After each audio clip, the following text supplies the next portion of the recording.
Wild Frontiers, Humanity vs. Nature's Fiercest Battles. Chapter 1, Texas Under Siege, The Wild Boar Invasion. Picture a calm Texas night. The cicadas hum, the stars glow in the wide-open sky, and farmers finally rest after a day of hard work. But suddenly, that peace is shattered. The ground trembles, crops sway violently, and out of the shadows bursts a sounder, a pack of wild boars tearing through fields like an unstoppable flood.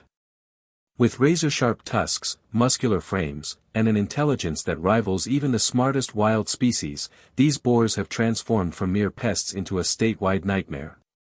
For nearly 2 decades, Texas has been fighting a losing battle. Traps, fences, bounties, and ground hunts, none of it has slowed their rise. Instead, their numbers swell.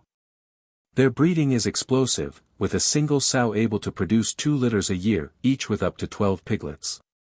One family becomes 100 in a flash. The result?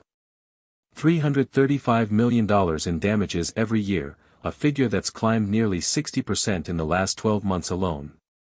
Farmers are watching their life's work destroyed overnight. Entire cornfields flattened. Pastures uprooted. Ecosystems ripped apart as these invasive creatures spread diseases like swine brucellosis and pseudorabies. But perhaps the most haunting image is not of ruined crops, it's the face of a farmer standing in silence at dawn, staring at the wasteland his field has become. His heart sinks, his family's livelihood slipping through his hands, all because of animals he cannot control.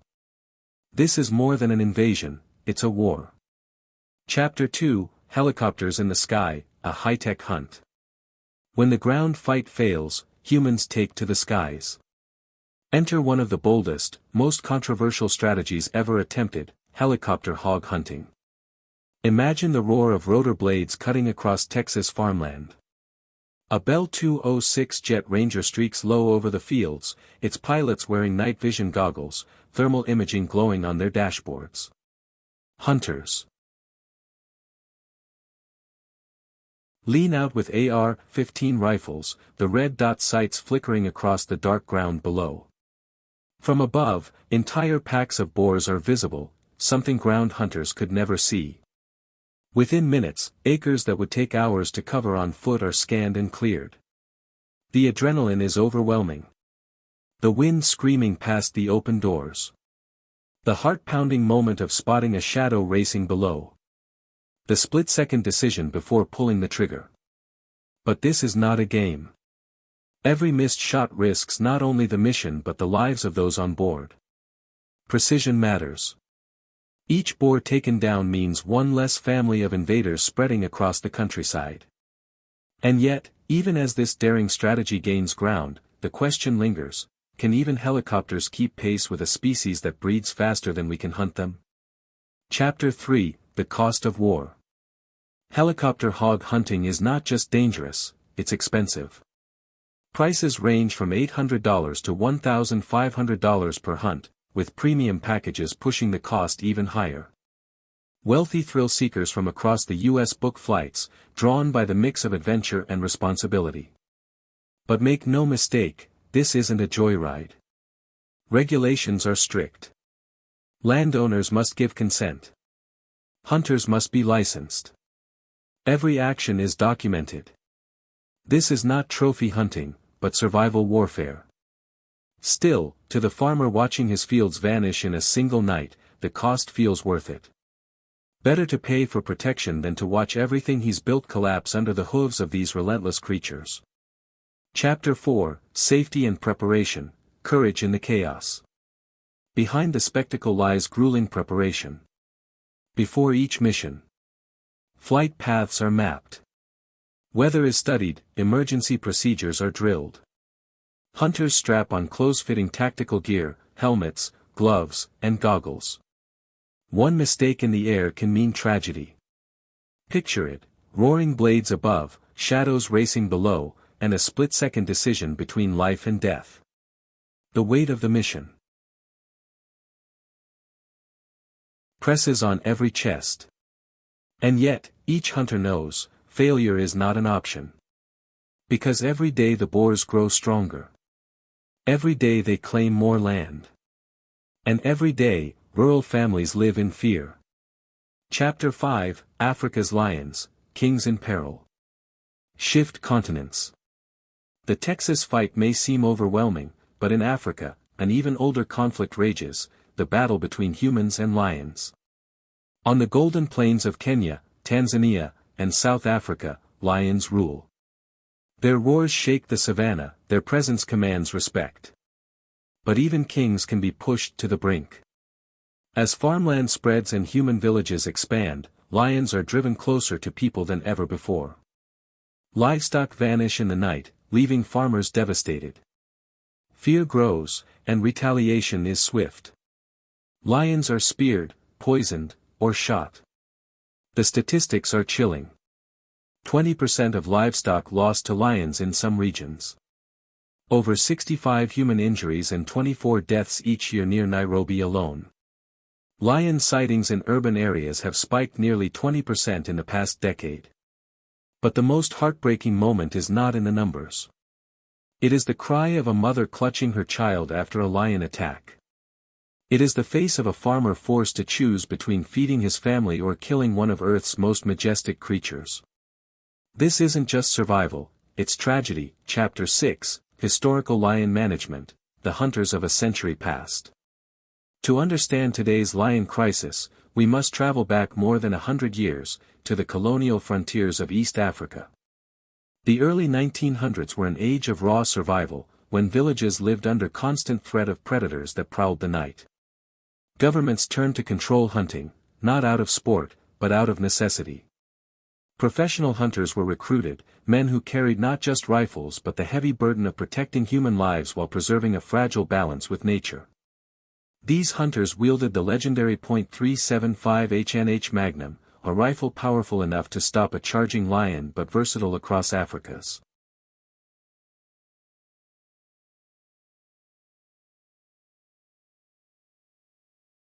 Diverse wildlife. Yet their weapon was not their only tool. They relied on trackers who could read every broken twig, every paw print in the dust, every whisper of movement on the wind. Picture the scene. At dawn, 3 figures move through the tall grass: hunter, tracker, guide. Their nerves are taut, every sense alive. A low growl rolls across the savanna. The air grows still. The tracker raises a hand. Shadows shift. And then, sudden silence before an explosion of sound as a lion bursts forward, mane bristling, eyes blazing. The hunter steadies his rifle. His heartbeat thunders in his ears. One mistake, and he is prey. One perfect shot, and a village will sleep safely tonight. But these hunts were bound by strict rules: no more than 1 to 3 lions per day. Penalties for violations included $10,000 fines and lifetime bans. Even then, the ethical question loomed: can killing protect life? Or are we destroying the very balance we seek to defend? Chapter 7, Lion Hunting Operations, the Tension of the Stalk. Fast forward to modern South Africa. Lion hunting has become one of the most controversial conservation practices in the world. Small teams of hunters still set out before dawn, armed with the same iconic .375 HNH Magnum, sometimes backed by the devastating .416 Rigby or .458 Lot. Never alone, because to face a lion alone is to invite death. The teams consist of the shooter, the one who must end the hunt with a single shot. The tracker, the eyes of the team, reading nature's silent clues. The guide, the leader, ensuring the hunt is both legal and ethical. At 50 yards, the lion appears. The grass rustles, and time freezes. The hunters hold their breath. A decision must be made in seconds. Will the lion retreat, or charge? The statistics are grim. Conservation groups record dozens of attacks from as close as 20 yards. For hunters, one wrong move means being torn apart in moments. For the lion, one wrong step means death. The ethics hang heavy in the air.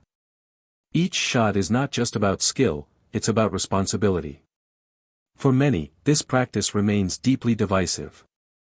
Some see it as essential conservation, funding local protection programs. Others see only tragedy, the loss of one of Earth's most powerful symbols. Chapter 8, Rhino Population and Human-Wildlife Conflict. South Africa's Kruger National Park is home to one of the world's largest populations of rhinos, between 16,000 and 18,000 of these ancient giants. For centuries, they've roamed the savanna, their presence a reminder of Earth's wild, untamed spirit. But the modern world has no borders that nature respects. Increasingly, rhinos are colliding with human life, with tragic results. On May 14, 2024, in Limpopo, a herd of rhinos stormed onto a rural road. A car was overturned, and a man was killed. It was not the first incident, nor will it be the last. Across the region, families live in fear of these giants as they push into farmland and villages. For the rhino, it is instinct, following ancient migration routes, searching for water, food, and safety. For the farmer, it is devastation, crops trampled, lives endangered, futures threatened. The tension is unbearable. Can humans and rhinos coexist? Or will fear and anger drive these magnificent creatures closer to extinction? This is not just conflict, it is heartbreak. Every encounter is a gamble. Every tragedy pushes us further from the dream of balance.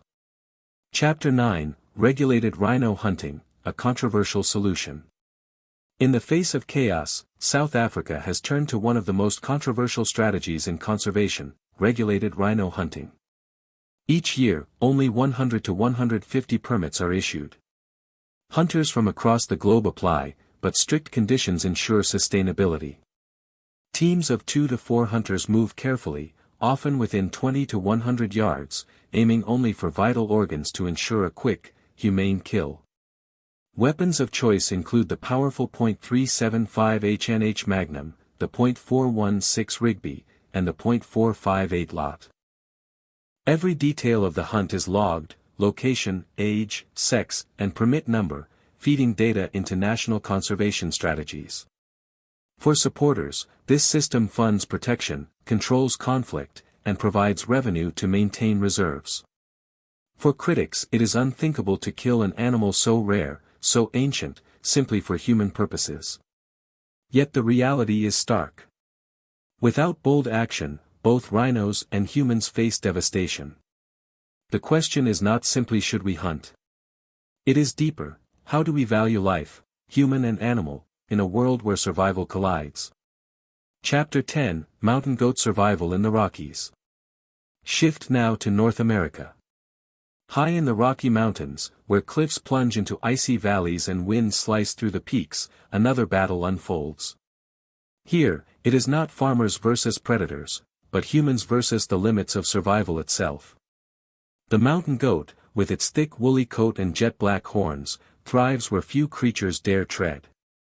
3 million goats roam the Rockies, leaping effortlessly across 60-degree slopes that would leave most humans clinging for life. Their feet, equipped with rubbery pads, grip like climbing shoes. Their horns, stretching up to 11 inches, are not just weapons but tools of dominance and defense. Against predators, against rivals, against the elements, they are perfectly adapted. But these very adaptations spark fascination, and conflict. Hunters trek into the wilderness, facing thin air, brutal cold, and treacherous cliffs to track these elusive creatures. Picture it: a hunter, rifle steady, staring across a chasm at a goat silhouetted against the dawn. The question is not just can I make the shot? But should I? For many, the goat is not just prey, it is a symbol of resilience. Taking its life demands not just skill but reverence.